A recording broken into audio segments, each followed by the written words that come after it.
2, 3, 4, hit it. Welcome to LoveLine with Adam Carolla and Dr. Drew. Would you sleep with sick women? I may be pregnant, but I am still a man. Spank the unruly ones. It's indecent, it's vulgar, it's blasphemous. I'm gonna ride you till you can't stand up. Come on, let's go down. All right, keep your shirt on. LoveLine's meant for an adult audience. LoveLine may contain sexually oriented content. Listener discretion is advised. Here's LoveLine with Dr. Drew and Adam Carolla. All right, phone number 1-800-LOVE-191, fax number 310-854-4455. I'm Adam Carolla. That is the good doctor. Dr. Drew is a board-certified physician and addiction medicine specialist. And tonight our guest is Nick Broomfield. He is a guy from England. Is very prolific in the documentary world. Has done... just off the top of my head, looking at his resume, looks like maybe 30, possibly more documentaries, including the Heidi Fleiss Hollywood Madam documentary, as well as some features like Dark Obsession with Amanda Donahoe and Gabriel Byrne, I think, was in that. I remember that, late 80s. Anyway, they will be in here. I say they because Mistress Catherine will be in here as well. She was in the video that I saw. It's a fetish video that Nick is currently pimping, and he's going to be in here talking about that with Catherine, and we'll get to the bottom of this whole fetish thing, because nobody knows less about it than Drew and myself, really, although the beauty of me is I think I know more about stuff than even our expert guests will. All things. Yes, I will challenge them to anything. That pertains to all things. Dig up Carl Sagan, bring him in here. I will argue with him about the universe and the creation of it, even though I know nothing.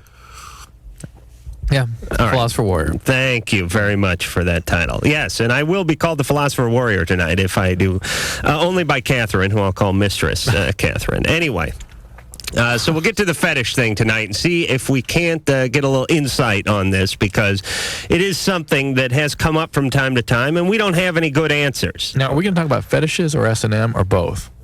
Well, S&M as it is a fetish, and then I'm guessing S&M is a fetish, and there's many. Well, fetishes take on many forms. Right. Foot fetishes, leg fetishes. I have a gas fetish.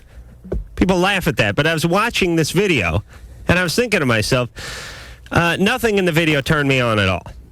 I'm not into any of that, not even close. But were there to be some lower GI gas that would somehow entice you? If there was some breaking of the wind, that would entice me.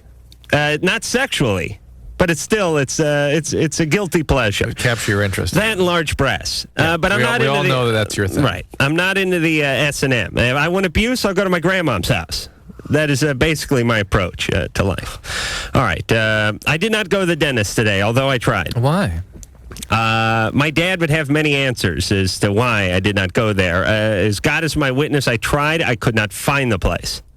Bad address, a little mix-up. I will reschedule. I'm actually going for something next week myself. Oh, really? Yeah. New inlay thing. Inlay, yes. Everyone says to me, Adam, you drink all that coffee, you're on TV, you should get your teeth cleaned. I go, I don't care. Nobody cares less about their personal appearance than me. The dentist actually called me looking for really? You. Oh, I got a message from the dentist. We're looking for Adam Carolla. He wasn't mad, was he? Showed up for his appointment yet. Right. And I'm like, that wimp. Let me just add to that. Several people have called me about your appearance. What appearance? Yours. Oh, you mean my physical appearance? Yeah. Oh, when you're as good looking as I am, Drew, you can let yourself go. Because I'm like a 9.5, and I just let myself slide to around the 4.5 range. You're fat. Thank you, Drew. All right, so before we'll take some calls, we'll bring in Nick and Mistress Catherine and talk about fetishes. But before we get to that, I just wanted to continue a conversation we're having off the air about you giving the commencement address at the school that you did once attend, your alma mater, your high school. Right. Now Jordan's all lined up at that same school. Oh, really? Yeah. Oh, the smart one. Now, he's going to end up making less than Paulina and Douglas, I'm telling you. But here's the deal. Drew went to this school. It's a very elite school. It's a prep school. For those of you who aren't aware of what a prep school is, it prepares you. I'm guessing that's what prep is short for. Yeah. For college. College prep. Drew went to the Little Lord Fauntleroy School for Albino Hemophiliacs. Isn't that true, Drew? Is that the name of the school? Amherst. Oh, just listen to it. I went to one of those schools where just, hey, it's in North Hollywood. We'll call it North Hollywood High. We got a lot of a-holes and morons. We don't need a confusion. No, this is my college, Amherst College. Oh, you went to Amherst College. Yeah. But what was the name of the... Polytechnic. Polytechnic? Yeah, that doesn't sound like much. No. The point is they asked you, Drew, to give the graduating speech? No, I went there and volunteered. No, they asked me. Yes. They did? Yeah. As they won each year, if you go to somewhere decent, they'll ask a notable... hopefully someone who's graduated from their school to come back and address the students who are now moving on. Right. And here's my advice for you, Drew. Don't put too much time into it. Just relax. Every one of these kids is going to college, are they not? Correct. All right. Get your beer stein ready. Pack a fresh pair of underwear and head off. These kids need talking to 4 years from now, not now. They're gonna smoke pot and drink beer the entire summer, and then they're going off to Berkeley. Right. Well, what do they need you to tell them? Right. That's right. Hey, put on a sunscreen. All right, I'm done. I'm supposed to make the day memorable, though. Leave at least for the parents. Give them something to think about. Open with some shtick. I'll see if I can...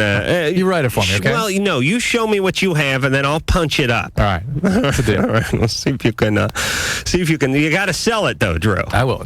Trust me. All right. Christina, 28. Christina? Christina. What do you think that is, Drew? Are the phones okay? Try to line just I to never see. have that. Danita. Hello? Hey, you're 21. You're on LoveLine. Hi. I have a question for Dr. Drew. Yes, ma'am. When I was 18 years old, I had Cushing's syndrome. From? I had my pituitary gland removed. And everything was fine. I was on steroids and everything. And then last year, I had a dermoid cyst in my right ovary. Had that removed. And now my estrogen level is hanging really, really low. And I was wondering what I could do to get my estrogen level up so I could get pregnant. Are you menstruating normally? No. I haven't menstruated in 5 months. So are they suspicious that your pituitary is turning off? Is that where they think the problem is? My pituitary levels, it's fine. It's the estrogen level they're worried about. Hey, do you have to menstruate to have kids, Drew? Not necessarily. Oh, you You don't? have to be able to. You have to have a uterine lining that responds to estrogen. But the problem is their ovaries aren't producing estrogen. Do they think the dermoid had something to do with that?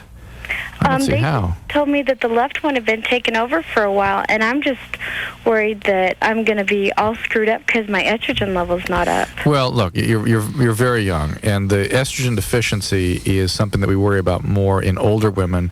Over years and years of exposure to low estrogen levels, it can lead to softening of the bones. It can lead to hardening of the arteries. I hear women need twice as much estrogen as men. Is that true, Drew? At least. Oh, really? And the fact is, I can't imagine that that's necessary. I mean, the more serious issues are what is wrong with your ovarian function, and why aren't the follicles maturing, and why aren't you forming? Why isn't the ovary responding? And that has much more to do with your fertility than whether or not you actually have normal levels of circulating estrogen. Are you trying to have kids now? Yes, I'm married. Oh, you are? Yeah. Well, this is God sending you a clear, undeniable message. What are they having you do now? They have me take birth control pills for the estrogen. Why? Wait a minute. If they know you want to get pregnant, why don't they start working on that? They just told me take that for a while so the estrogen levels will go up. Yeah, but that turns your ovaries off. That won't turn them back on. Yeah, that's what. I'm guessing your dad got to the doctors. So did they remove a whole ovary when they took out the dermoid? Yeah, they took the whole thing. Okay, so it's just they removed the ovary that had taken over and left the atrophic ovary behind, and that one hasn't turned back on yet, right? Well, right. And then they found out that my left ovary, I have a 15% chance that one could flare up. With another dermoid. Right. Yeah, sure. So I'm trying to get pregnant real quick. I don't see how this has anything to do with your Cushing's, interestingly. You're sort of got hit by lightning twice. Yeah, I had I stopped menstruating when I had the Cushing. Sure.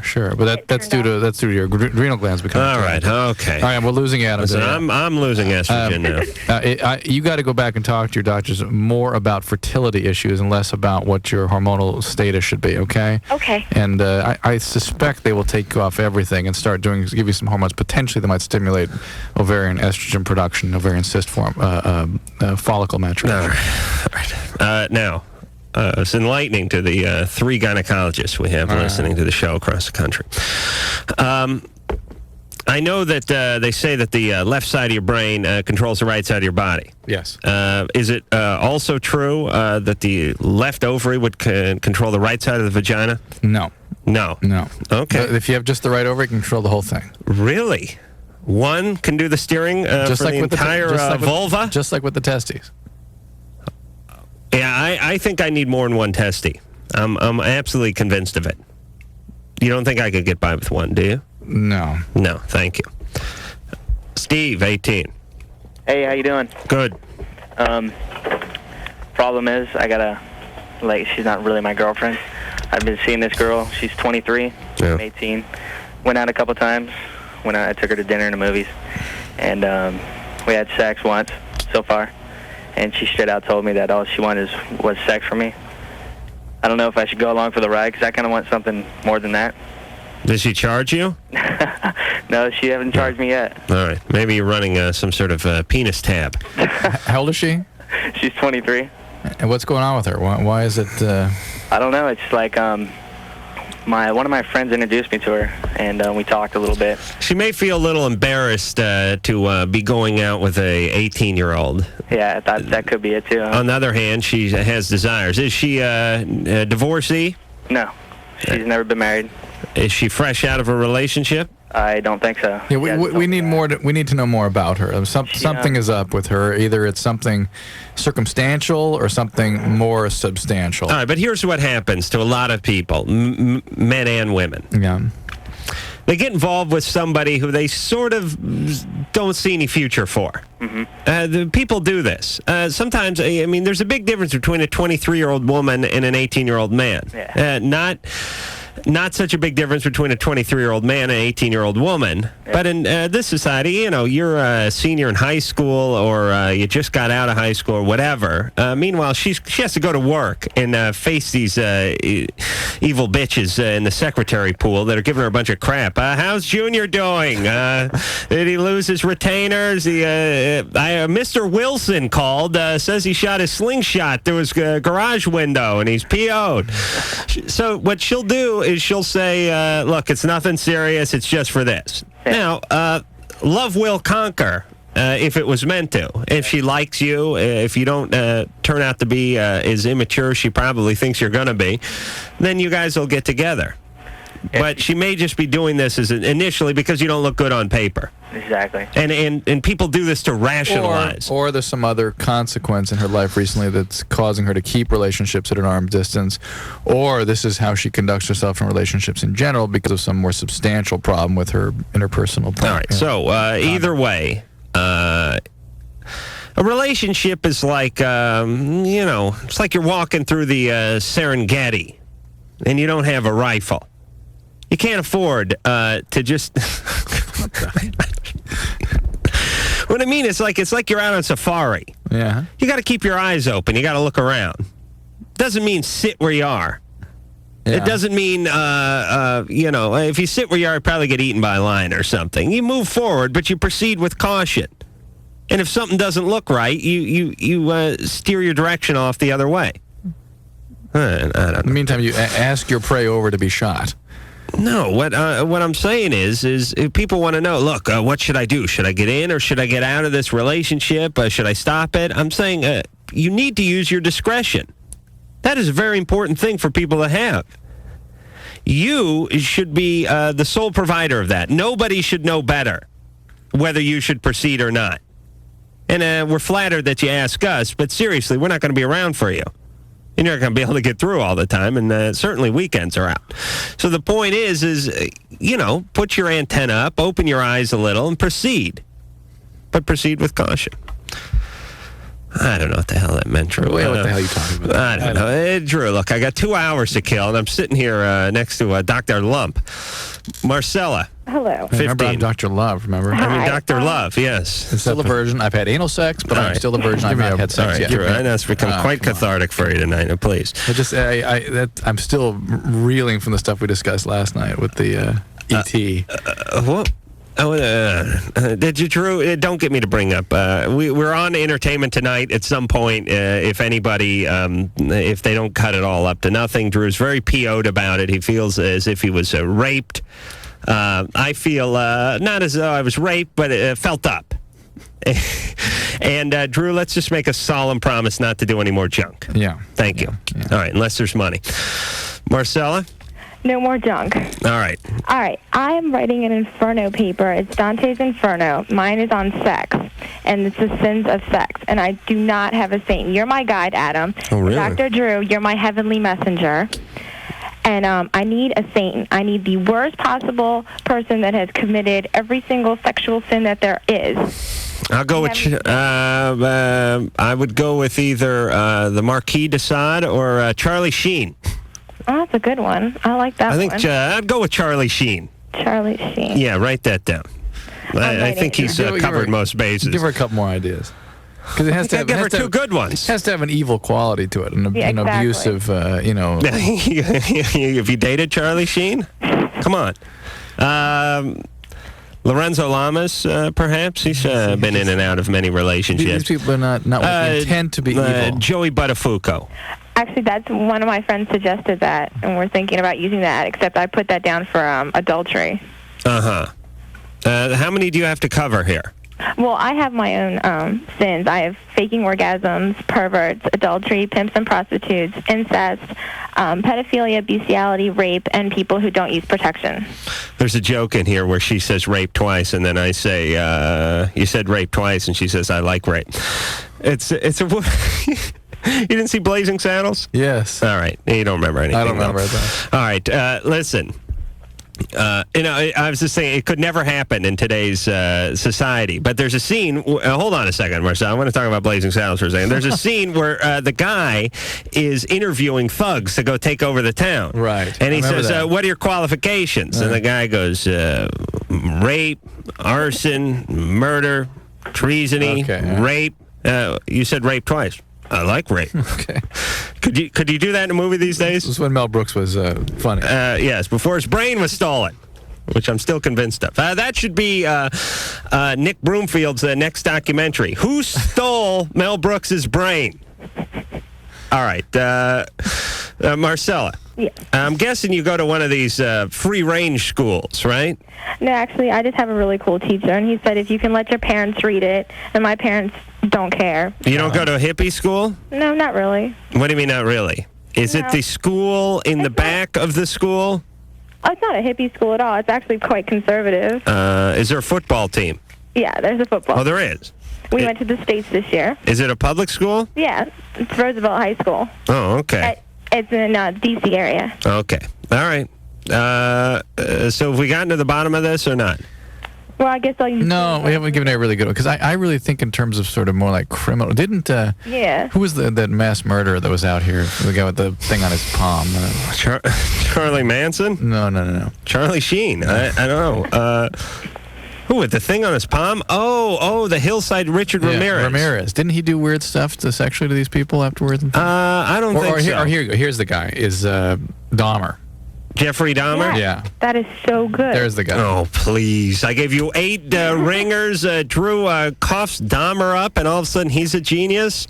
And he gets paid the same amount. Oh, it's ridiculous. It's really an outrage. But it's an interesting... Marcel, I would explore the... Oh, this is great. This is nice. Westwood Nunn. I would explore people's behavior which grows out of... having been abused or disturbed or biologically impaired versus truly evil. Because I think those are distinctly different things. I think there is evil in the world. and it's not always. Typically, the people that act out violently because they were abused are just acting out, and they do it for little bursts. Right. And some people were victims, and then they go on to collect victims or to victimize. And they aren't always evil. They just are. They have that quality, but there can be worse. Let's put it that way. You're defending Dahmer then? No. Okay. Sharon, 19. Hi. Hi. This question's for Dr. Drew. Yeah. Okay. When my boyfriend and I have been together for 3 years almost, and a year ago, he told me that he had sexually abused his sister when he was 12 years old. And I didn't break up with him because I really love him, and he had help right off the bat. His sister told on him eventually, and he had to go to a psychiatrist, and the family all had counseling and everything. But the thing is, he didn't tell me for 2 years, and I, fell in love with him, and he's just the most perfect guy. And when he told me, it completely, blew me away. And why did he tell you? When did he tell me? Why? Why? I think it was because our relationship was reaching a level where we were talking about marriage, and Are you concerned he might do something to your kids? Well, that's one of the things I worry about, and I bring it up to him, and, he says, there's no way.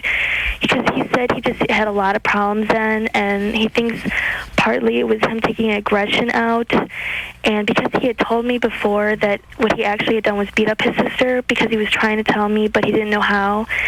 And one night we were just sitting out. It was last summer. It's been like almost a year since he told me, and it bugs me a lot of the time where I get really angry at him, and it's like we can be really, really happy still, and sometimes it'll just, something will, anything about incest or anything. All right. I know it's weird, and everything then comes up as an incest theme to it. Exactly. It's a movie of the week. It's an incest story. Yep.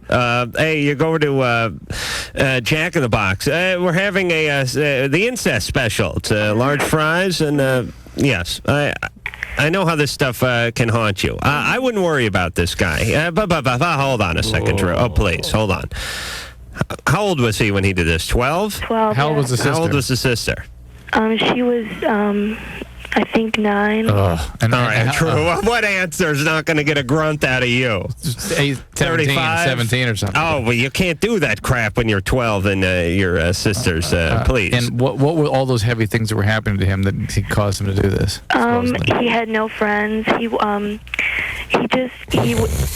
like an outcast. He had classes and he had no friends basically. And something else happened to him. Else happened to him. Yes. Well, he didn't fit in his parents. Find out what else happened to him. Well, his parents do marijuana. I know that, and they still do it, and that really screwed him up, and he was into drugs. All right, Sharon. Warmer. Sharon. Yes. We have to go to break. Okay. It's an interesting predicament you're in. Mm-hmm. I would argue the fact that I don't know how deep he was in, and I don't know what he did to his sister and what the extent of it was.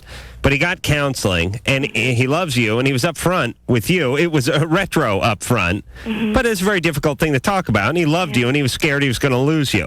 It's out in the open now, so if you have feelings about it, you can talk to him about it. It's not like you have feelings, but you can't bring it up. Right. Talk to him about it. Let him make you comfortable that he can be a good dad or a good husband or whatever it is, and don't do anything until you feel that comfort level. Right, Drew? All right. Be very careful. I swear to God, we're going to do a show in the goddamn parking lot. This place is such a dump. What is this? He's leaning on his microphone case. No, I wasn't. He wasn't touching anything. Oh, I swear to... I touched it to get it going again. Hold on, and let me say this. Does anyone from Westwood One ever listen to me about what a dump this place is, and do they not have a shred of dignity or pride? Are they aware that I rant about what a pit their establishment is, and that they can't? That there's such penny pinchers that they can't even scrape together $15 to get a new mic cable or a goddamn chair in this place? It's such a dump. I had dreams of doing radio when I was a child. But lo and behold, I'd be in a closet like Anne Frank, talking into a soup can with a string on it. Man, is this place a dump. Please, whoever owns Westwood One, if you have an ounce of dignity, put $5 into this dump. Please, I beg you. Thank you. All right, Mistress Catherine and Nick Broomfield will be in next. All of my most sensitive areas were inflamed. Really? LoveLine will be right back to deal with inflamed, sensitive areas.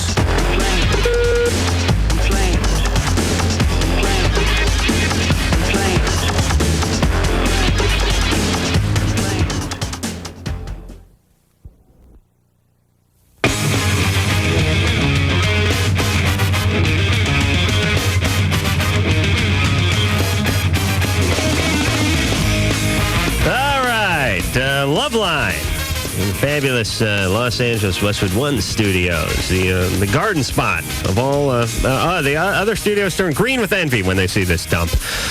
All right, I'm Adam Carolla. That is Dr. Drew. Phone number 1-800-LOVE-191. Fax number 310-854-4455. Mistress Catherine. Do you want to be called Mistress Catherine, or we can call you Catherine? Well, if you don't say mistress sarcastically, I can handle a Mistress Catherine. Well, but can I just call you Catherine's Catherine? Fine. Okay. Yeah. Kathy? No. Okay. Cat? No, but you can go. My real name's Medina, so you can go by that. Oh, really? Yeah. You changed your name from Medina to get into the bondage scene? Yeah. Well, there's another mistress that had a similar name, so okay. I changed it to another one. It's like if your name was Bambi, but you wanted to get in a stripping suit, change it to Geraldine. Gertrude. It's just Yolanda. It just doesn't make sense. All right, Nick Broomfield. Is it Broomfield? Broomfield. What? Like a sweeping broom? Right, broom. With field, yeah. Oh, okay. That's easy. 2 words. That's how everyone's name should be. Drew's would be like a hole. All right. Come on. Thanks for the courtesy laugh there. Now, Nick was here last with Heidi Fleiss. I heard, but you didn't come on the air. No, I think you were so enthralled with Heidi that I just watched, and I tried to get on, but you didn't seem to be very interested. That was, well, you know. She's a marquee name, and we didn't know what a big star you were back then. Blame the producer. That was a marquee show because their whole lawsuit came after that. I don't know if we were allowed to talk about it or not, but there was some trouble with the LAPD after Heidi got on here and started on her tirade about the LAPD, and then in turn coaxed a tirade out of me. And here's the beauty of me. I will whip up a tirade even if it's I don't have to know anything about the subject. I don't even have to be sympathetic about the subject. I will whip up a tirade. So, well, that's what Mistress Catherine's good at doing, too. She certainly is. Now, I saw her on the video, the fetish video, that or documentary, that you just completed? Yeah. Yeah, we finished. Actually, we finished it about 2 years 6 ago. months ago. Oh, really? And it was shot... you might have had a bad experience, yeah. It was shot entirely in New York at one of the poshest clubs there. At Pandora's Box, yeah. We were there filming for about 2 months or so. And Catherine works there. Right. Do you still work there? I don't work there anymore. I started my own club. Oh, you did? Mm-hmm. In L.A.? Or? Yeah, it's called the Velvet Underground, and it's in Los Angeles. And you want to get a plug out for that? I don't care. That's enough? I don't need that. It's not. Oh, you don't? No, I mean, it's not. That's not why I came here. I came here because I enjoyed the film, and I appreciate what Nick did for the scene, because it was the first show that was done intelligently, that wasn't done as like this takeoff of this crap of what the scene is like, where it's like a hard copy expose, and he did something that was really classy and very nice and beautiful. Yeah, he got in there, and well, first off, it was a great facility. Mm-hmm. This Pandora's Box. It's up in Manhattan, up on a high-rise building, and Drew, they had the place decked out. I mean, I don't know how much they spent, but I mean, they had the medical room. Oh, you'd love that, Drew. It's like they got a gurney and a medicine cabinet, and of course, there's a couple of prods and a whip and stuff in there too. But it's the medical room. It's like the clean room, the chrome room, the white room, and then there's the sort of medieval, like French dungeon with the the cage and the stocks and the whole 9 yards. But it's all done. Not a penny spared in terms of authenticity. Huh. It's really like Epcot Center. It's Epcot Center for rich, chubby guys who look bad in their underwear. Why is it all the victims look bad in their underwear? Is that a prerequisite? Well, I think that some of the people who spend the time in the scene, they don't have time to exercise because they're thinking about other things. You know. That was really my only objection, is how bad most of these guys look in their underwear when they're getting the beating. Not all of them were in their underwear, though. Oh, yeah, some were naked. And how did you get their clearance, or how did you get them to agree to that? Well, we generally got their clearance with their clothes on. And we beat it out of them. That's true, actually. Well, I mean, some of these guys, you're naked, you got a leather hood on, you're being steered around by a dominatrix, and there you are for, a potential employer or family member to see. Actually, I thought it was going to be really hard, but I think for some of the people who came there, it was like almost the most important thing in their lives. So it was like the fact that they almost relished the opportunity to be able to talk about it. I mean, they didn't want to be, they didn't want people to know who they were, but they were very happy, in fact delighted to talk about how important it was to them, or where a particular fantasy had come from. Right. There's a desperation to have that be accepted and not to be shunned for what they're into. So for anybody to have the outlet to talk about it and to have that be accepted, then they're going to work hard on that. Is there any through line? Because that's what we do here on this show. Drew and I rack our brains trying to come up with rhymes, reasons, and putting together. We're like the FBI, how they put together profiles on serial killers or pedophiles or whatever it is. We try to put together profiles on people, and what is it? I mean, what is the typical client who comes in there and wants an hour worth of dominating? Well, when I've done my polls, when I'm talking to people and see what they do for a living, the most prevalent, the most frequent answer is I'm an insurance salesman. But that doesn't necessarily mean that's the only thing, and it's actually very rare that I get to ask people that and that they'll tell me.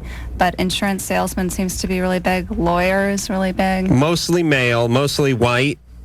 Mostly well, it's an expensive thing to encounter. It's $200 an hour at my club, so you're not going to be working at McDonald's. That's like 2 paychecks. But you're going to get evicted. The guy's cuticles smell like onions. He's wearing a paper hat, and he's committed because that's 6 months of work just to get kicked around. And there's those people that really save up that long to come in also. Oh, I couldn't imagine. I've had people who saved up their this is my bar mitzvah money. Wages. Oh, that is. Oh, yeah. You should all be sent to prison for that. My hard-earned tax dollar going to some guy so he can take a whooping with a cat of nine tails. And what about then the sexual aspect of it? Because it's not a brothel. No, there's no sex sexual going on. Experience, but there's no sexual contact with no orgasm. Sometimes that can happen. Oh, really? Yeah, it's like at a strip club. If a guy jerks off and comes, then that's allowed. It is? Totally. Really? We got to move to New York, Drew. This is legality in California too. But if they ask if they can do it, they're not allowed to do it. So it's like no asking. If you ask for permission, then you're going to be told no. All right, but listen, if I go to a strip club and I get a table dance or something, and I just drop my pants and begin masturbating, you can be thrown out. I'll be escorted at the same out. Time, if you're not noticed, or if it's like casual, the way it's so done. for $200 an hour, you'll turn a blind eye to a guy. You're not going to be encouraged to do it. All right, and so you're really going to have to get past a certain point. Do they have, so if they don't masturbate during the actual session, is there then some sort of whack closet or something they get to pay a visit to before they hit the streets? Because the guy's pretty pent up after an hour of fantasy. They get their car? For $200 an hour, you get kicked in the ass, you whack off in a station wagon? This is the worst deal I've ever heard. And they get to drive home to their wives or their girlfriends. No, but and then they have great sex. But somewhere in this movie, all built up. It's like 2 hours of foreplay. They go home to their wife, and God, just imagine what could happen. No. I reject that totally. Because Nick, in the movie, you talked about, or there was a scene where somebody mentioned a person sort of relieving themselves before they hit the streets. Yeah. And I think that was... Where would they relieve themselves, is I guess what I'm trying to get to. I didn't really get heavily into the dynamics of it. I never knew I'd be answering quite such specific questions, but... what do you think this was? He's blushing. Look at him, he's blushing. Well, thank goodness we're not being filmed. I mean, there seemed to be an abundance of rubbers all over the place, so I assumed that was the reason. They're there, but that has to do with dildos. And that's an you put a condom on a dildo? On a dildo to keep it sterile, because there's no way to sterilize dildos. Right. But that's not something that we really take care of at my place. But in New York, there's some heavier things that go on. I mean, I was very shocked. When I first went there, I was working on my own for a year and a half, and I kept getting these calls for fisting. And I never got any of these calls in LA, but as soon as I arrived in New York, that's all I got, and I was like, what's going on? So there's some differences in the scene between LA and New York. Are you fisting guys? I'm guessing? Well, I don't think, I mean... you can fist a raccoon if you have to. I mean, that's not something that I do or would ever do. Oh, you wouldn't do it? Okay. It was perplexing to go there and have that be asked after being in the scene for 3 years in LA and never having been asked that question. And then my first few calls... We rarely... Engineer Mike asked me for fisting like my third day on the job. I made it abundantly clear that that's not the direction I wanted our relationship to head in, and he's backed way off. And I compromised with a quick reach around. But fisting in the workplace is usually something we frown upon. But he must have snuffed you in some way, because you certainly complain a lot about the technical quality of the studio. He knows I don't blame him. He just is the representation of the Westwood One management. All right, we have to go to break. We'll come back. We'll take some more calls. We'll talk more about the documentary, and Catherine will regale you with more fisting anecdotes after this. We've gotten over the worst. Meanwhile, as the faceless evil closes in on the hapless sleeping populace across town in a shanty one-bedroom, an old woman feeds her parakeet. Come on, Chirpy, have some cheese. You love cheese. Since when are you afraid of cheese? LoveLine will be right back.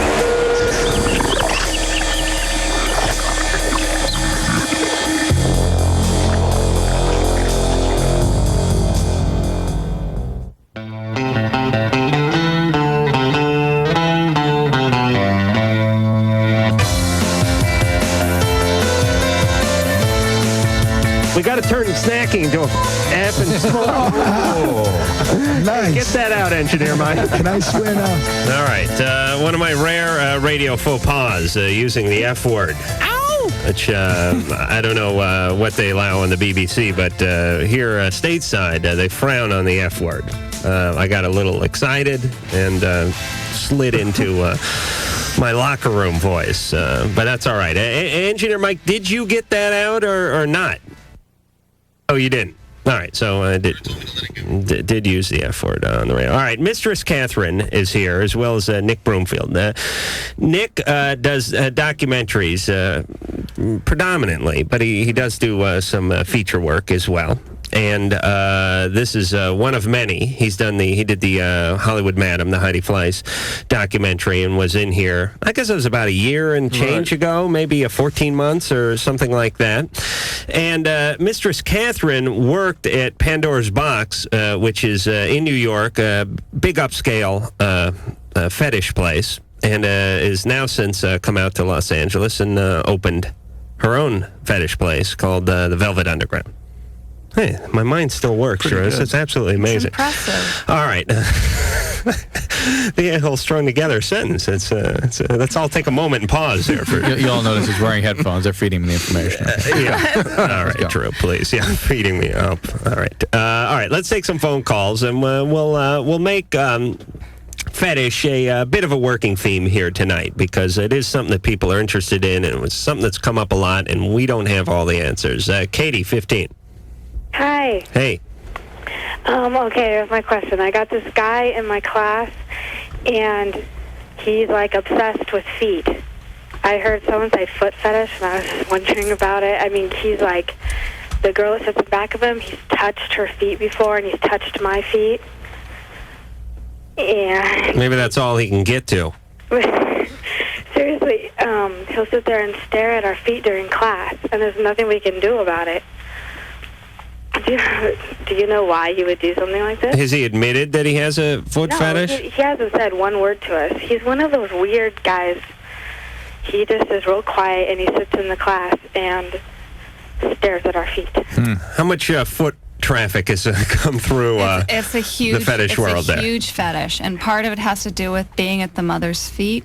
Something else can be with the mother playing with the baby's feet can involve. It's a very difficult fetish to discover because there's a lot of reasons why. What is the typical scenario when a guy has a foot fetish and would come to you? Oh, they want to just kiss, massage your feet. It's the most difficult session to But they don't want to role play? Because they sometimes trampling or something like that, like you're walking on them. Right.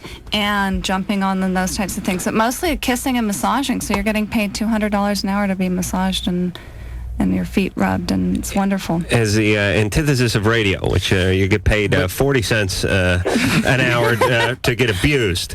But Catherine said something very interesting here, and this is, I agree, that this is, the fetishes tend to be affect attached to early experiences with mother that are overwhelming, and they become focused onto these little symbols and these little experiences, and then when a child then becomes adolescent and reaches puberty, it sexualizes these symbols, and they still can't break through and experience the affect attached to it, and it's kind of a way of defending against the affect. But it can also be a very effective. Well, it allows them to experience their sexuality without fear of having some overwhelming feelings. But I'm sorry, go ahead. Another thing that can happen is that their first sexual thought might happen along with something that might not normally be thought of as sexual. Like one of the people that I see, his foot fetish developed when a cheerleader lifted her foot up and put it right across her leg, but it touched her crotch as it went up, and he saw her panties, and fireworks went off, and therefore the foot fetish. See, that would give me a panty fetish. Well, but if the foot's like I cut out the going middleman. past that, but and again, it's like, presumably that's what he was focused on, not necessarily the panties. All right, but these are insane people. No, they're not insane. They're totally sane. That is not a sane thought. But again, it's not a rational thought. It is something, just as we've always said on this show, it's something attached to a symbol from the past, and it gets triggered in the present by some experience with a peer. Right.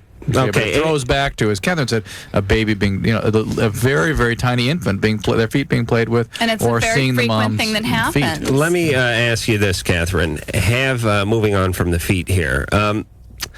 This is very emotional, sometimes a cathartic experience. I mean, people are coming to you and they're asking, and they're living out not only fantasies, but sometimes there's some baggage coming along, psychological baggage. Has anyone ever, broke down and cried and really, or had a breakthrough? Or is there ever been a time where you stopped and said, you need to get some help, or we can't go on, or that sort of thing? It's not stopping and saying that you need to get some help, because for somebody to express this is much more healthy than somebody who is not expressing it and holding it inside and being destructive in another manner. So for them to go through and express this in a healthy, consensual way instead of going and doing something that might be but that's most of the people. Very healthy. But has there ever been a case where somebody got out of control? Well, look at Marla Maples. Or was it Marla Maples, or was it her shoes were being collected by one of the, and that he was obsessed on her shoes. It was I think it was Marla Maples, but it may not have been. No, and it was Marla like her shoes her shoes were disappearing by her like valet or her accountant or manager or something, right? And so that was him not being able to express it in any way except for in a illegal manner, right?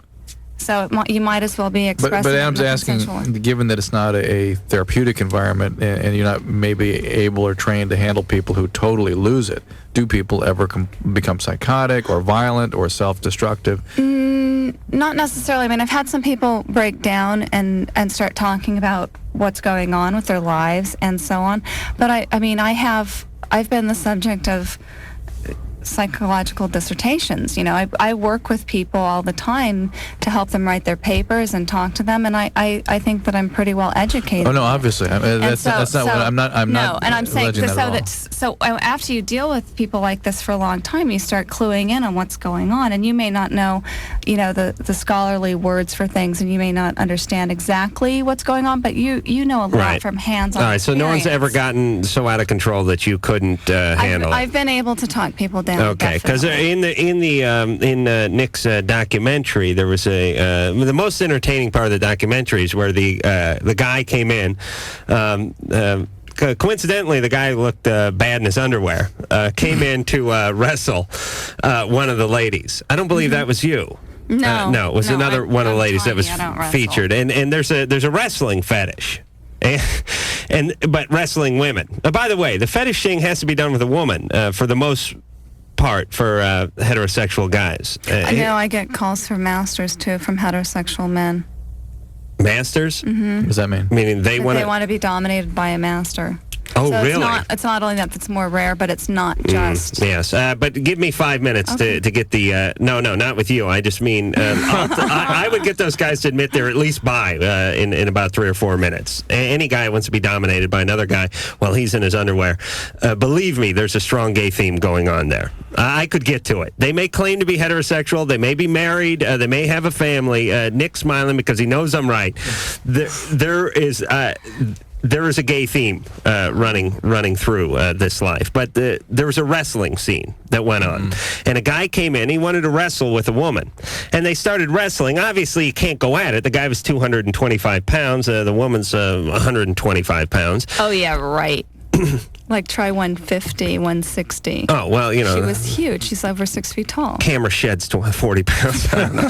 Well, I didn't know. Look, she wasn't standing next to something that was calibrated. She seemed slender to me, and I didn't know that she was 6 foot tall. She looked like an average size woman. But the point is the guy could have taken her if the guy wanted to come out and actually wrestle full blown. But the rules of the game is you get to wrestle a woman, but you don't try to take her head off. You wrestle around and you let her pin you and do that kind of thing. This guy got a little out of control, and argument broke out, and he stormed off and left. And the funniest thing is I can't remember verbatim what he said, but as he walked away in disgust in his underwear, and it's always that much funnier when guys are in their underwear and disgusted, when you have that sort of righteous indignation, but you're in your underwear. He walked away and he goes, I came here to wrestle, not have an argument. Not cat fight. No, not to be abused. Not to be abused. I came here to wrestle, not be abused. He was disgusted and he left. Part of the problem with that session, it's like a Monty Python. I was almost beaten up for that session because I set it up. Oh, you did? Yeah, and it was somebody who'd called me for a long time for wrestling, and I don't wrestle because I weigh about 110 pounds, so I could never, do that.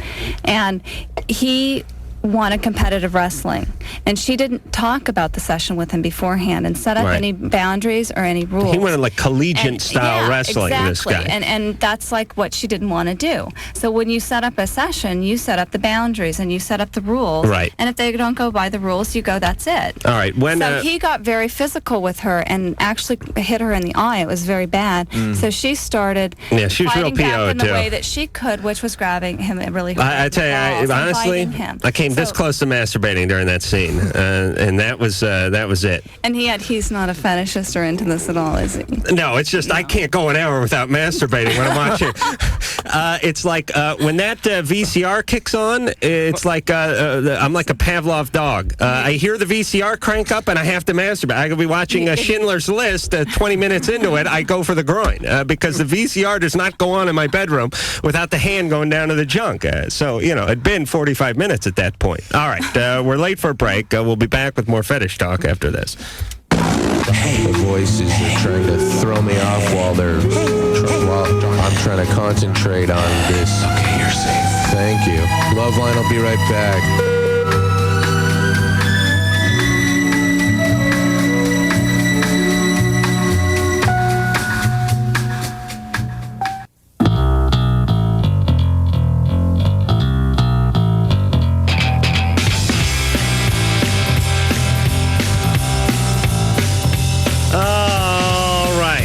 with Nick Broomfield, biographer, and Mistress Catherine, who's the subject, or one of the subjects in Nick's latest biography, Fetishes. And he did the Heidi Fleiss one and many other ones. But we'll be back to talk more about that in 10 seconds.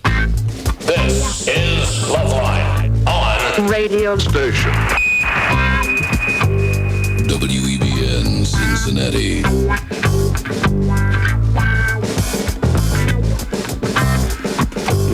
All right, talking about fetishes tonight. Phone number 1-800-LOVE-191. This is LoveLine. I'm Adam Carolla. That is Dr. Drew. Sneaker Pimps tomorrow night. Margaret Cho the next night. Tom Arnold after that. The following week, Stephen Baldwin, Tyra Banks, and I should say Banks, and Prodigy, perhaps. Ann is going to have to look into that. There's a question mark there. All right. Nick, I saw the documentary which Nick crafted. All right, I just want to get a little nasty for 1 second here. I know you're nasty. What have you been doing for the last 20 minutes?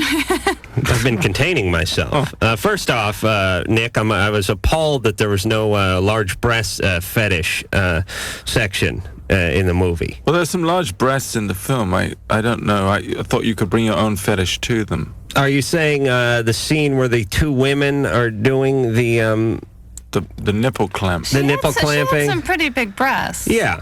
That was... well, they weren't big enough for you? I don't know what you guys do over there in England for large breasts, but this is America. This is home of the large breasts. Right. That's what is a they were heaping a respectable breast. size, I would have thought. Yes, they're a nice size, but certainly not enough to fill the cup of a breast fetish man like myself. Not to contradict you, but I think when a fetish...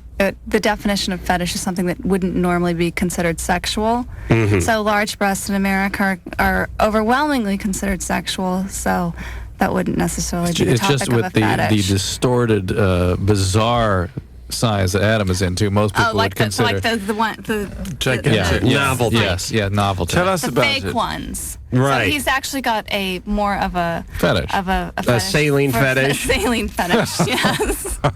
Call it what you may. I still am clinging to my fetish status. All right. It was delivered to you by, what's his name, from Hustler. Oh, yes. What do we can't think of? Larry Flint. Larry Flint. Yes, Larry Flint Anointed came you in with here. He also publishes Busty pardon me? His chair, his gold-plated chair got in here. We had to saw a hole in the side of the wall and cart him through, but he was sitting here in his gold-plated wheelchair, and he also, and the thing about Larry Flint that's funny is people know him from publishing Hustler. He also publishes yachting magazines, computer magazines, and Busty. And that's where we stopped. I don't know what else he publishes, but he got me a subscription to that, and I've been enjoying it ever since. Sweet. Yes, and if you guys have any sexual freebies you'd like to send my way, I would relish those. Barbara, 31. Hi. I'm calling. I've been involved with a guy for several years, and about a couple years ago, I initiated some bondage and whipping and basically S&M stuff, and we've been doing it for 2 years, and I'm at a point now where regular normal sex just doesn't do anything for me, and we're not in a committed relationship, so I know this is not going to last forever with him. And my concern is I'm a very sexual person, and how do I start this in a new relationship? Mm-hmm. I think it's much easier for women to start it, because if a man comes up to their girlfriend and says, "Oh, honey, can you spank me?"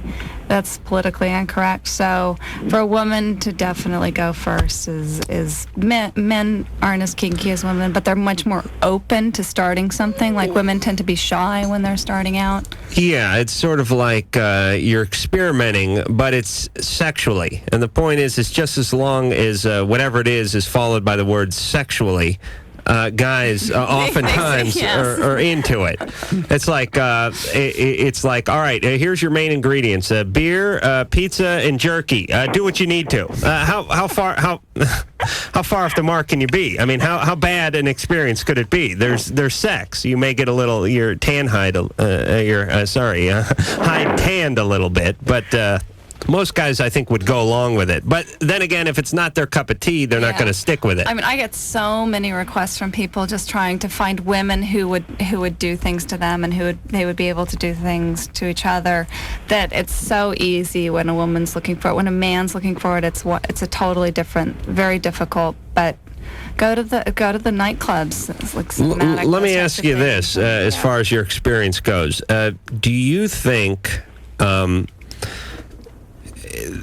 Is part of it having a new partner or a different partner? I mean, could a married couple be going on for 20 years doing the S&M thing without it getting sort of stale? I mean, isn't there a certain mystery and intrigue and danger to having someone else do it? No, can you go through a married life for 20 years and have normal sex? No, that's my point. That's what I'm basing it on. If you add all these I'm looking at my partner, Drew, over here. Yeah, you're such a cute couple. If you add all these extra things into it, it just adds like a few more different.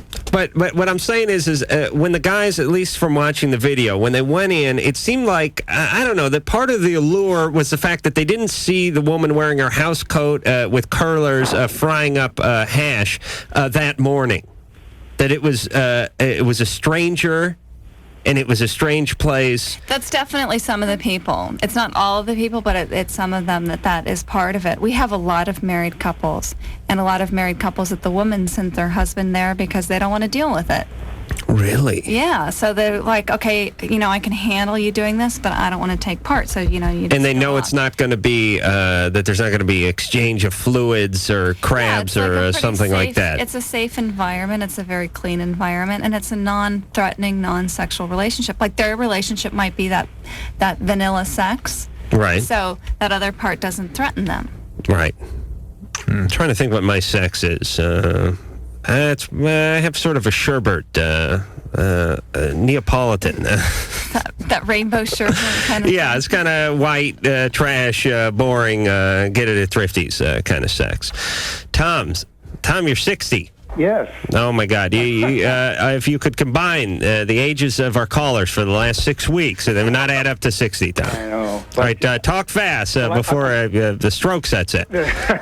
I'm really actually calling about a friend of mine who is in his early 50s, and he's a very kickback person, and he was getting oral sex, and the person doing it was using a derivative of amyl nitrate, and I guess it was called locker room. Right, and they sniff that. Yeah, in the process of it, some dropped on his genitals. And by the second day This is a gay relationship, right? I'm not sure. Of course. There's no woman takes a shot of amyl and it goes down on a guy. This is gay. Please. But anyway, his genitals swelled up to twice the size, drained, and still doing it. This is going into the third week. Is there a burn there? There's a burn there. It's like a burn, and as I say, it swelled up twice the size. He's got to say. Did he say drained? Draining. It's nothing to do with amyl nitrate. Yeah, I agree with you. I've never heard of amyl nitrate doing anything like that. I mean, why? You have to ask yourself. First of all, did something else injure him? Some other source of a burn or a bite or God knows what? No, this is the second time that it's happened. And when we were going to be going away on a trip, and he was suffering, he was packing towels and everything in his crotch. And I said, and that's when he told me. And he said, this was the second time that it's happened. And it happened. Well, let's put it this way. I have dealt with a lot of people who use amyl nitrate. I've never heard of anything like this. And this was just. And I've never even heard of it dropping. Yeah, no, because it evaporates so quickly. Right, it evaporates immediately. It would never be able to burn because it's gone like that. Exactly. Well, this is a locker room. It's a liquid in a bottle. Yeah, but it's a vapor that they inhale. And so then you have to wonder, could this be a sexually transmitted disease? But doesn't it come in a liquid form that you then inhale the vapor? It's a liquid, but it's like rubbing alcohol. It evaporates so quickly that it's. But you could dump rubbing alcohol on yourself. But rubbing alcohol will miss so much of your skin when you put it on because it evaporates so quickly. That's why it's not good to clean blood or anything like that. It did drop on him. It did drop on him, and then it burned, and he's gone through so much hell in the last 3 weeks. All right, whatever. Look, he has to see a doctor immediately. What was the draining part? The draining part was water, just water pouring off the testicles. That's not water. That's not water, okay? You got to see a doctor immediately. You're very confused about what you're dealing with here. You've got an infected wound. Maybe he has dementia, Drew. Yeah, whether it is a sexually transmitted disease or a burn or something, God knows what else. It is infected. It probably has a cellulitis. And the only way I can get through to people like this is I talk to them about the flesh-eating bacteria. Somehow the press got through to the public about the flesh-eating bacteria. Well, guess what? That's a good way to get that bacteria. You can rip through your pelvic area and your legs, and it can be a big mess. All right. Catherine, what are you so enamored with on the screen I'm now? looking at all these questions. All right. Well, okay. What do you want? I want that one. All right. What is it? All request dominatrix night here on LoveLine? All right. You want number 5? You want Lubia? Yeah. Just because the word lube is in her name? Okay. Yeah, no. Okay. All right. And that had to be a gay relationship. I know, Catherine, you disagree with me. But I want you to think about the logic. Wait. It doesn't necessarily have to be gay. I don't think in terms but this of was. gay and bisexual. Please. I think that when somebody does something, it doesn't have to be gay. Right, but usually when a guy's giving you a blowjob, I'd say that... yeah, but that could be something that they're exploring. It doesn't mean that that's their end result. Yes, but for the time, it's gay. Wouldn't you say? Hey, Tom? I'm not sure. I mean, I'm not questioning him. He was just telling me Yeah, that. it's all about the third person. It was someone that he didn't want to talk about. That's right. We didn't want to talk about it. He just wanted, but the results were obviously there. Right, but your friend is gay, isn't he? No, he's not. I mean, if he is, he doesn't show it and he doesn't act it, so I don't know. All right. Okay. Look, how could somebody be snorting amyl nitrate and drip it onto somebody else's genitalia? Explain that to me. Well, if their nose is that close, Drew, they're on their knees.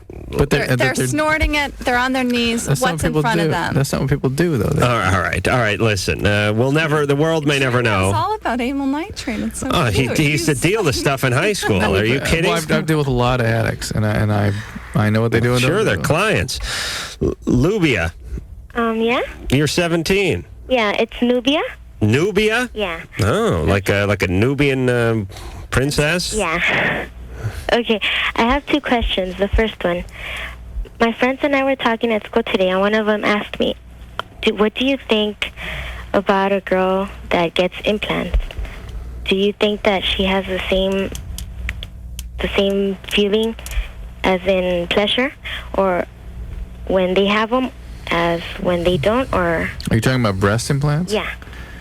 No, there's some loss of sensitivity. I know a lot of women who've lost all their sensitivity to their nipples, which is very serious because some of that is directly related to other parts of their bodies. Really? And I think but a small price to pay. I also think that 17 is like way too young. Well, not to have hyper. You can have. Those, like, I'm awful. implants. Listen, I don't beat businessmen's asses for a living. Please, I sit here and do a respectable radio show. Yeah, it's very respectable. Parents are very well. They're not proud. I think 17 is really young to even be thinking about that because you're not even comfortable with your bodies yet. Like, get to a point where you're at a certain level with the world, and then think from there. I agree, but there's a window. It's somewhere between you being comfortable and you not caring anymore. That's when you get the implant. The biggest complaint that I've heard about implants is it feels like somebody else is between you and the person you're with.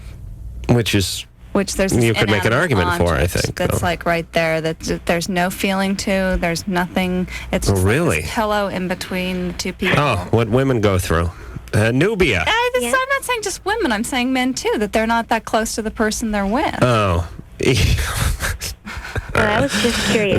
Believe me, don't worry about the guys. They're fine with the breast implant. They'll switch another position if it becomes a problem. Nubia. Yeah?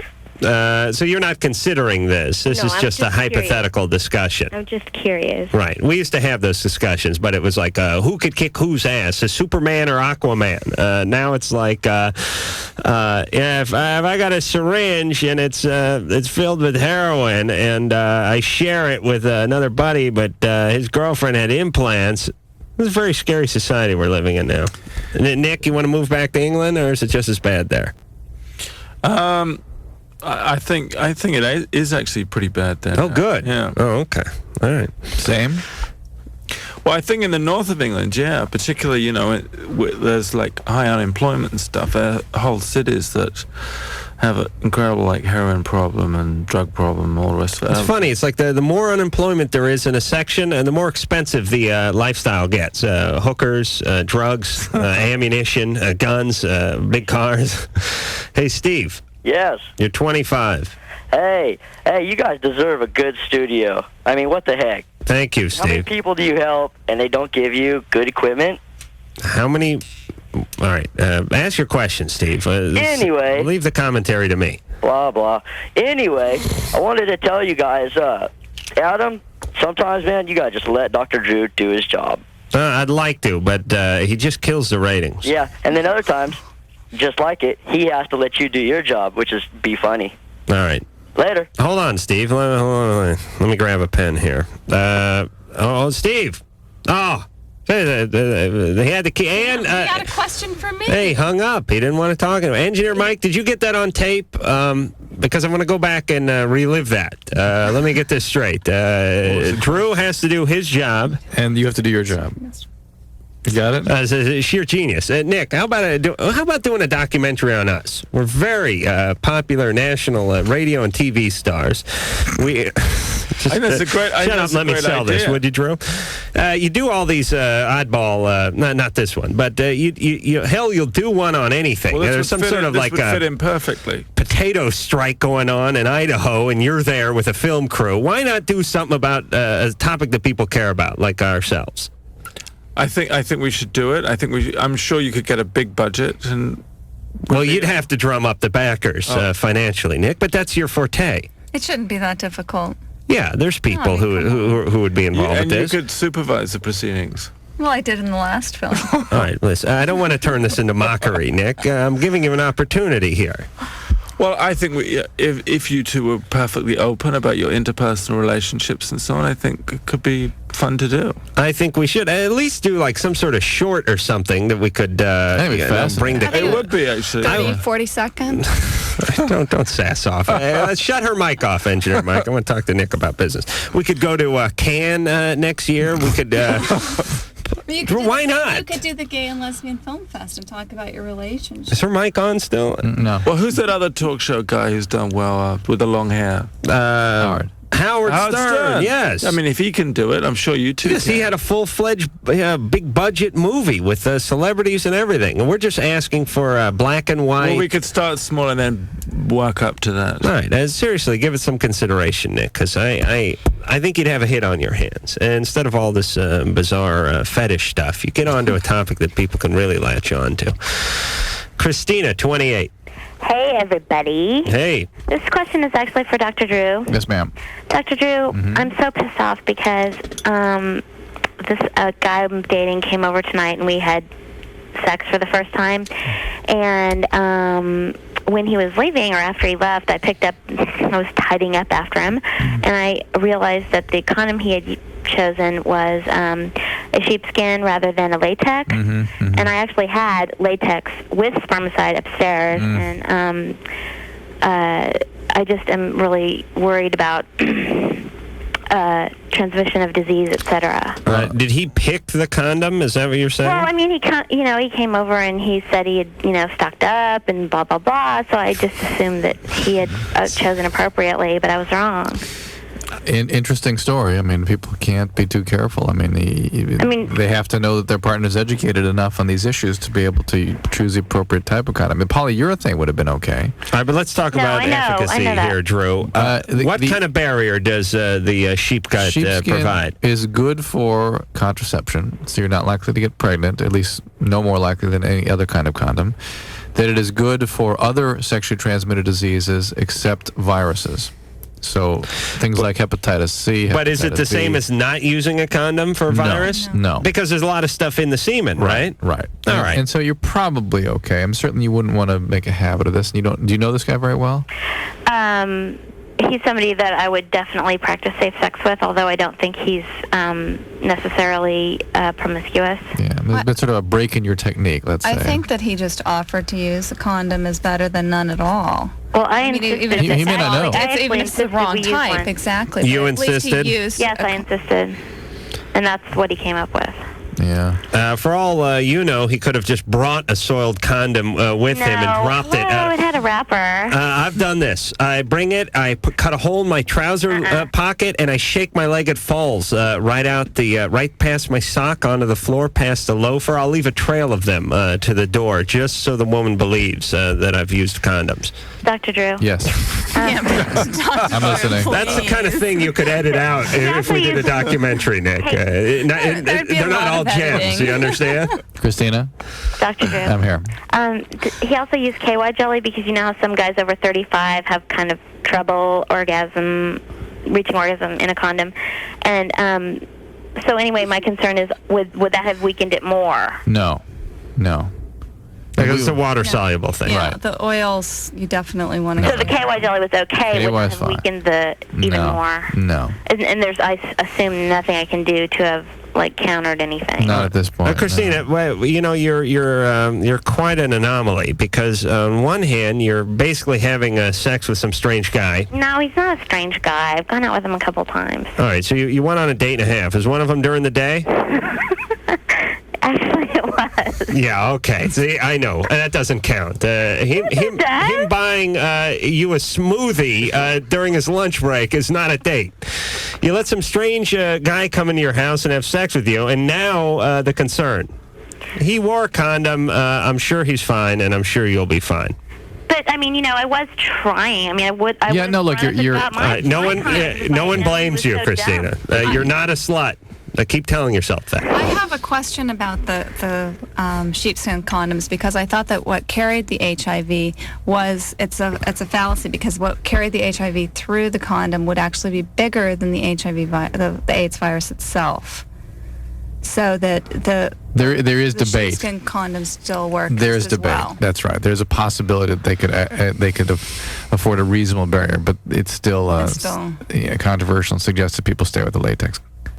All right. And poor Christine. I mean, Christine needs to choose her partners more carefully. I think that's the bottom line here. But here's what Christine was doing. Christine did something that she wasn't real comfortable with and didn't feel good about, and sort of wanted your blessing because Drew is he is the slut's pope.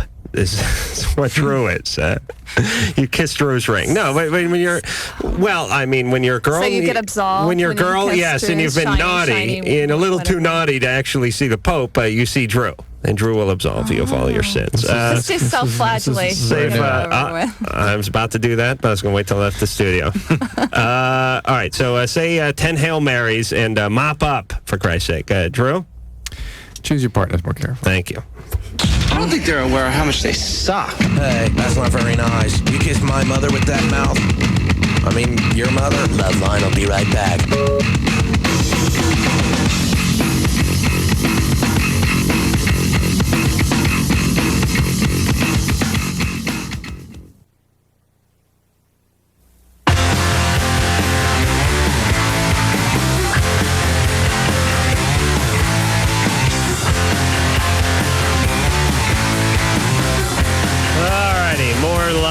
Phone number 1-800-LOVE-191. I'm Adam Parole. That is Dr. Drew. Coming up this week, Sneaker Pimps, Margaret Cho, Tom Arnold. Next week, Stephen Baldwin, Tyra Banks, and Carrot Top, who I know now is just the top. Oh, I thought it was Care. No, it was Care for a while. Then I realized someone else had been calling him Care, so I call him the Top. I ran into him at the Playboy Mansion 2 weeks ago at the unveiling of the Playmate of the Year, who I hear from producer Ann may be coming in here at some point to talk about what's involved with being the Playmate of the Year. If tragedy should strike and she should go down, would I have to step up and take over her duties? MTV's going to give her a sitcom? Who gets the car? Okay. Drew's doing some comedy tonight. He's very jovial. Look at him. Look at him blushing over there. All right, Mistress Catherine is here. Nick Broomfield as well. Nick is done a fetish documentary. Nick has done many documentaries and a couple of features. Most recently, or I guess notably, on the documentary side, for our listeners at least, would be the Heidi Fleiss Hollywood Madam story that Nick was in here, but sort of hovering behind the scenes the last time he was in here. And when Heidi came in, and it's probably good because that way you won't be mentioned in the suit that followed shortly after the show when producer Ann sent the LAPD tapes of the show. I really wish I had our conversation on tape too, but it went something like this. Hey, the LAPD, I just got done sending the LAPD tapes of last night's show. Then to my response was, what the hell are you thinking? I thought we'd be getting a new house soon after that. Okay. I see. Didn't work out the way I thought it Look, as long as you had a rational angle for a totally insane thing, I have more respect for you now. Because the irony is Nick, you couldn't get a tape of this show if you wanted it. But boy, she messengered that tape over there the next day, and I said it to you too, Drew. Drew, I said it to you, and I said, why do you think the LAPD wants this tape? And you two idiots went, I don't know, just want to listen to it. You said then, didn't you hear what I said last night? And everyone's like, what? And what happened to Heidi's lawsuit? Is it still going on? Or? We had to do a what did we have to do? A retraction? Apology, yeah, which Engineer Mike, if you could find that anywhere, where is that? Can you do a quick recreation? Engineer Mike essentially voiced it. And it went over in detail what I had said about a certain member of the Vice Squad, who I knew nothing of, but again, it doesn't take much. And it was really the funniest thing that's ever gone out on the air here because, Mike, do you remember any of that? We're sorry. Actually, Daryl Gates is one of the few people who threatened to sue me from that film. Oh, really? Yeah. With no grounds. I mean, he was the only one with no grounds on that film to sue you. Well, he said he hadn't agreed to being filmed picking up the money. Oh, really? Yeah. If you remember, he was paid $1,000 or something, and we filmed him picking the money up. For what? For his appearance in the film. He's and he said, I never agreed to be filmed picking the money up. I'm going to sue you. I said, fine, Yeah, because, it's ironic that you paid him to be in the documentary. He's objecting to the part where you pay him. Yeah, at least being filmed. Have you ever been sued? Have you been sued other times? I'm guessing a few times. Countless. It's sort of dicey work in the sense that here's what I'm trying to say. It's honest, and people may not want to. When you're sitting, I have done these things. I'll tell you what I did, and I won't make it too long a story, but the morning show, the Kevin and Bean show, out here in Los Angeles on the fabulous K-Rock, used to do this thing where they sent one of their guys who ended up suing. I don't think we're allowed to mention his name, but they used to send this guy out with a bullhorn and a telephone, and they'd send him to horrible places to start yelling obscenities through the bullhorn and reporting back on the air through the telephone, which when you're listening to the radio makes perfect sense because it has a context. But I went with him one time to the hallway of the Arkansas basketball team for the Final Four over in Seattle. And he started yelling, "Sue-wee!" And we need all you big, fat, corn-fed, white, honky trash asses to haul. It was 6:45 in the morning, the day of the big game. Oh. Get your asses out here in the hall. I'm going to give you a shot of deliverance and blah, blah. Now, when you're listening to the radio, it's great. But when you're standing there, the people that come out aren't listening to the radio. All they see is a black dude with a bullhorn and a scared white guy holding the fire door open going, let's get the hell out of here. And it's really scary. So you didn't have any security with you? No. Are you kidding? The security was the ones who were coming, were part of the people coming after us. And then the cops showed up and they detained us and everything else. But the point is when you're doing a documentary, when you're watching it at home, there's a context. You say, okay, this is a documentary, there's a camera. But when you're there, it's happening. Yeah, it's not quite so pleasant normally. Right, and I could imagine, have you ever been punched or shot at or... Actually, funnily enough, they always attack the cameraman first. That's brilliant. Who is the least able to move, too. Right. Because he's got his eye there. But, yeah, I did a film a few years ago about the extreme right wing in South Africa, some neo-Nazi party. And... yeah, they would always attack the cameraman. In fact, he got knocked out when we started making the film, and then got very good at sort of what he always had an eye open after that. Right. Lodging and weaving became his second job. Cindy, if anyone's listening and wants to attack us, please get Drew first. Give me time to run. Cindy, 31. Cindy? Hi. Oh. My daughter just woke up. All right. Okay, I have a question for you.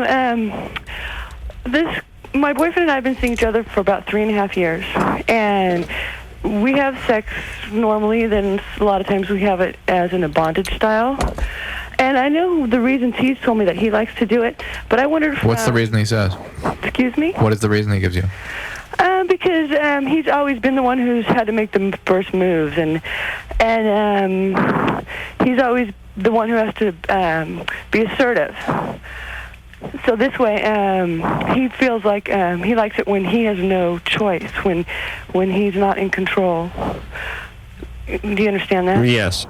Okay. Well, I wondered from Mistress Catherine's experience and Nick's, what other reasons men are into that? Where they want to be totally bonded, where like they have no control, when they're just dominated. Well, I think that when people are in control in a lot of situations, it's nice to have that reversed every once in a while. If you were constantly the one to instigate sex and constantly the one who was the one who was coming up with the ideas for it, every once in a while it would be nice to have those tables reversed. I think it's a definite responsibility. Yeah, it's like going both ways. If it evens out a little bit, it's fine. If you take it to two extremes too much, it's Isn't it though guys who have sort of positions of prominence and control sex? No. No. I mean in their normal life that want the relief of being out of control or having someone else in control. If you had to call the shots all day long, to come home and have somebody else just like do something to you would be a relief. Right. Yeah, it's like Drew. Drew's funny when he gets home because... Oh, wait a minute. I'm trying to work that one out. But you always say that it's the guys who have been in control all day long. But you got to remember, those are the kinds of people that choose those types of careers and are driven to those sorts of jobs and successes. Right. Well, here's one other thing I want to ask is he tells me a lot of times he gets upset or mad because I don't play the role. I don't play the part right. Yeah. He has a certain scenario in his mind, and I don't mind playing it and having it that style, but a lot of times, not so much now as before, he'd get upset that I am not playing the right role. I'm not That's topping from the bottom. What I suggest you do is have him write out... That's topping from the bottom? Yeah, that's being the top from the bottom. He's being dominant from the submissive situation. He's commanding what she And does. slap him across the face, tell him to cut it out, and tell him to sit there on his knees and write out everything that he wants. And write out the whole scenario, because obviously he has something very specific in his head that he wants fulfilled. I don't want to cut you off, but I want to do some good radio here for a second. Cindy, those of you listening at home can guess where I'm heading. Okay, thank you. All right, Cindy. Yes. Now, just relax, my child. You're very high-strung. Now, we have an expert here. We have Catherine, the mistress, and then with me, you have a pretty strong a guy with a lot of improvisational training. And I think between the two of us, we could probably bring out the dominatrix in anyone, at least verbally. Do you understand, Cindy? So hang on, and we're going to go to break, and when we come back, we'll give you some tips, and we'll try some things out. All right? Have a shot of brandy and relax. We'll be back. I don't go in for these backdoor shenanigans. Shenanigans. Sex, drugs, rock and roll. Shenanigans.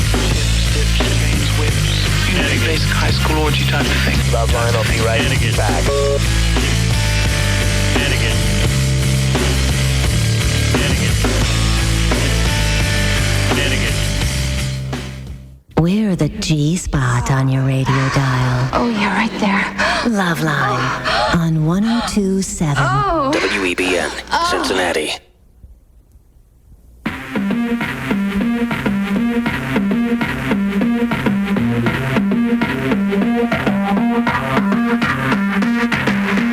All right. More LoveLine with Nick Broomfield, the documentarian, and Catherine, Mistress Catherine, who's documentrix. And when we left off with Adam Carolla and Dr. Drew on the show we call LoveLine, we're speaking to Cindy. Now, Cindy has a kid. We're not going to bring that up. She has a boyfriend of 3.5 years. He likes a little role playing or a little dominating in the bedroom, except for. As Catherine was saying, he's what's he doing? He's dealing from the bottom or something. He's topping from the bottom. He's topping from the bottom. Right. He's telling her what to do when he's in a submissive situation, which is the exact opposite of being submissive. But he's telling her how to be dominant. Right.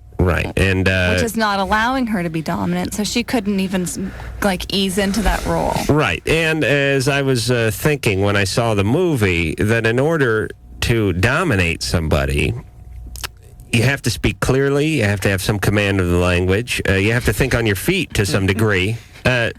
Really, most people in radio couldn't even pull this off, to tell you the truth. And you have to be able to sort of improvise as you go, and because it's not all scripted out. There's the phone rings, and you throw in that's your mama calling, want to know what's happened to her son and his pride. You throw in something like that, and the guy gets a Woody. You can use that, Catherine. She's feverishly writing it down. For those of you who right there. all right, don't give me that blank, scary look again, please. It's frightening coming from you. All right, Cindy, 31. Did you see the look she gave me? No. It's not intentional. All right. Well, it really puts off a host. Cindy? I'm here. All right. So we have 2 experts here. And we're going to help you. That's right. All right. So, are you ready? I am. Would you like to, Catherine, would you like to start? Why don't you give her a phrase and have her repeat it to me? Why don't we try that? Me give her a phrase? No. I'm going to give you a phrase. I can see this is going to be arduous. This is going to be difficult. All right. I think that, not to get into that, I think that's going to be too difficult. I think she just needs to tell him to get down on his knees when he walks into the house one day, surprise him, tell him to get down on his knees, have a pen and pad ready, and have him write out his fantasy completely so that you know exactly what it is, so there's no question about it, so that he doesn't have the chance to jump in and tell you what to do, because that's exactly what he doesn't want to have happen. He doesn't want to have to tell you what he wants done to him. But give Cindy a few of your $10 phrases. Okay. I don't have any $10 phrases. They're $5. They're $200 phrases. Yeah, but you give away 20 of them over the course of an hour, and that's $200. What is he looking for? He's looking for me to dominate him.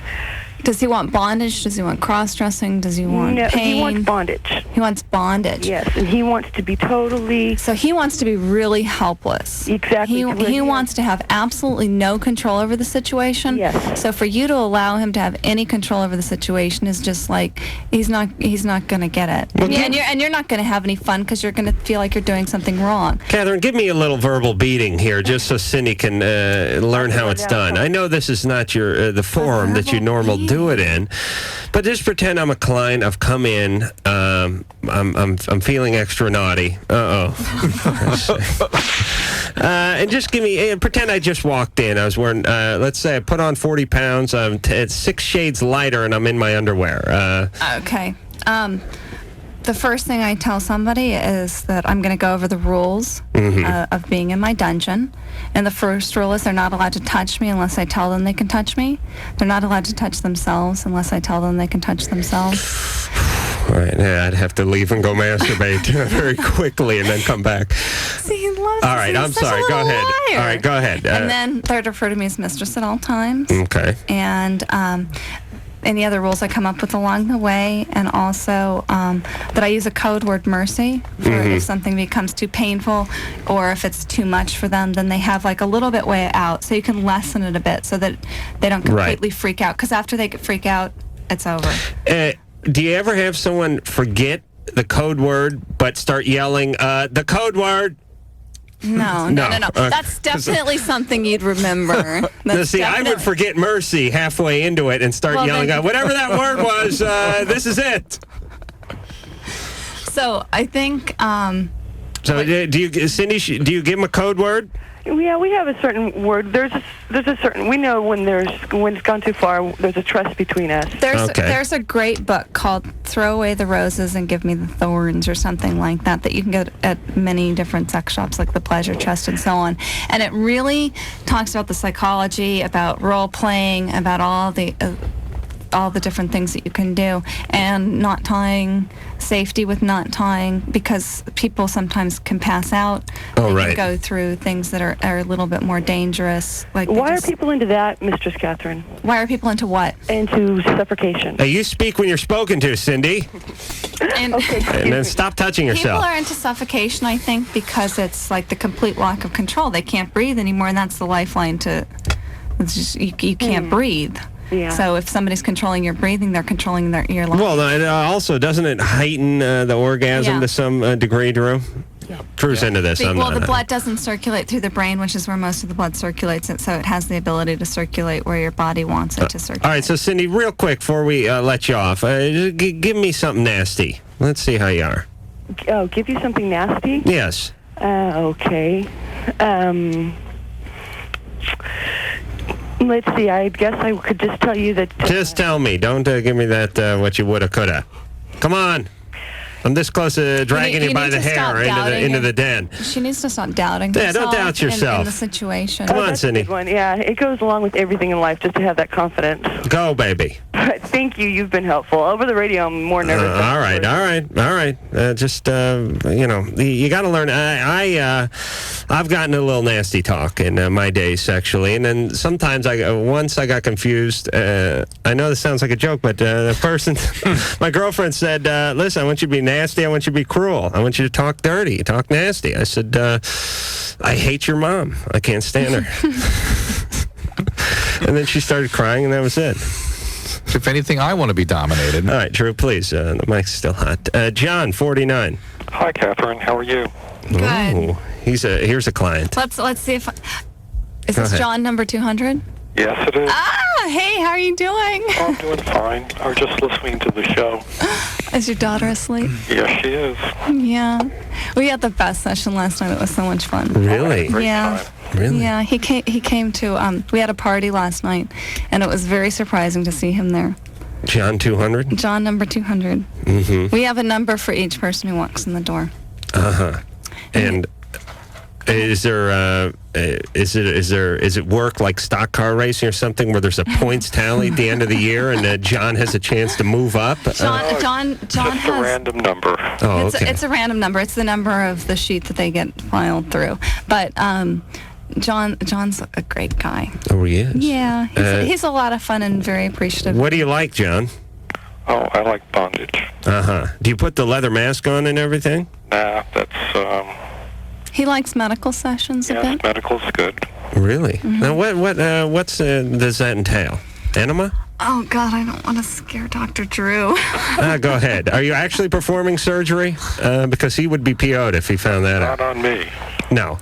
What do they do? I know they do something. It's great. You get the stethoscope, and you're like, as you take medical instruments and you put it in people's ass. Basically, life-saving instruments end up in everyone's ass. Am I right?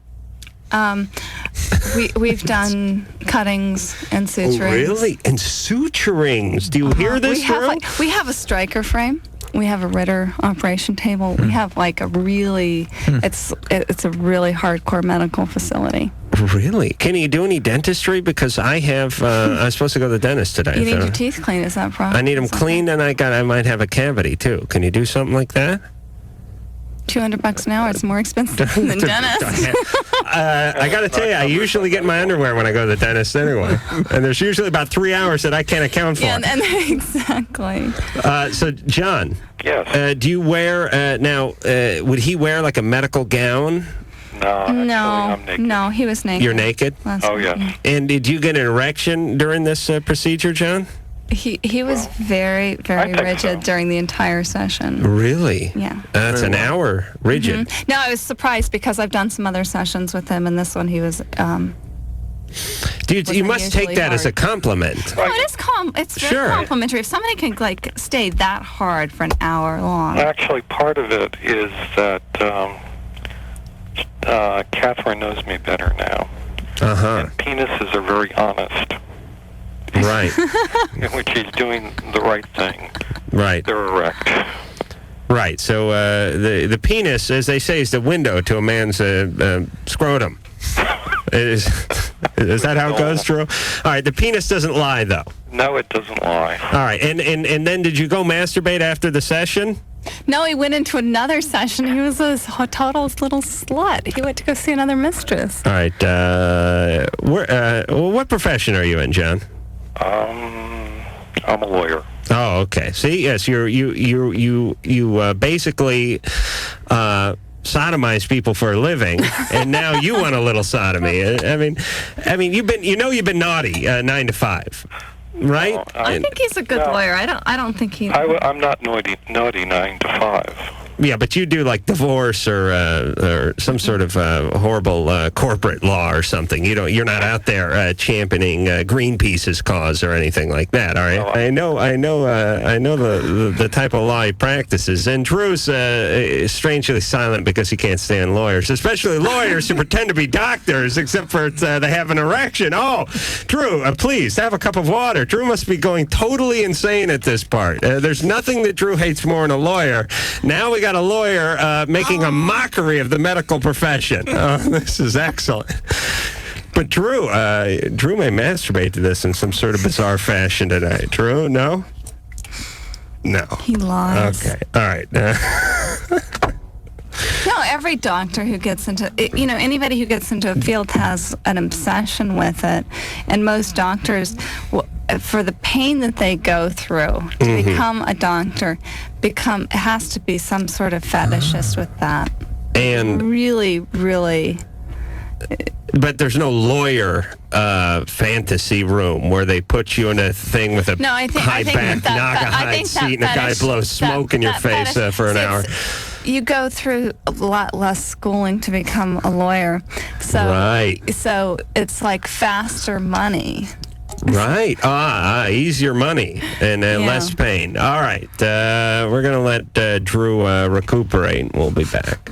I began to float up and away from my body. Lady, you better get back here. If you're not here when LoveLine returns, they're going to be pissed. Float.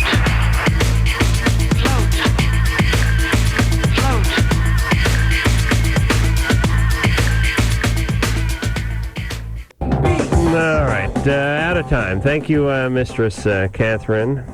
And Nick, when will this video, where is it? Where can we find it? It's opening at the Sunset 5 this Friday. And nationally? It's opened in New York and San Francisco, and I think it's opening in different cities across the states. I'm not sure exactly when, but I know it's opened already in New York and San Francisco, and it's opening here this Friday at the Sunset 5. It's interesting and enlightening if you want a little window into a world that you probably know nothing about and maybe even didn't know even existed in any sort of legitimate form. Which is, I just figured people just did this when they wanted to, in their apartments. But when you see the video, you'll see that it has a form. There's a place, it's a club, it's official, you sign in. It's not a whole lot different than like going to a nice health club. You go there, there's This has been LoveLine. The opinions expressed herein are certainly opinions, that's for sure. If you'd like a written transcript of today's program, you probably should have written it down yourself. And if you did, we'd like a copy. LoveLine producer Ann Wilkins. This broadcast was copyright 1997 Westwood One Entertainment. This music is MXPX on Tooth and Nail Records. Sit, Obo. Obo, stop dragging your butt across the carpet.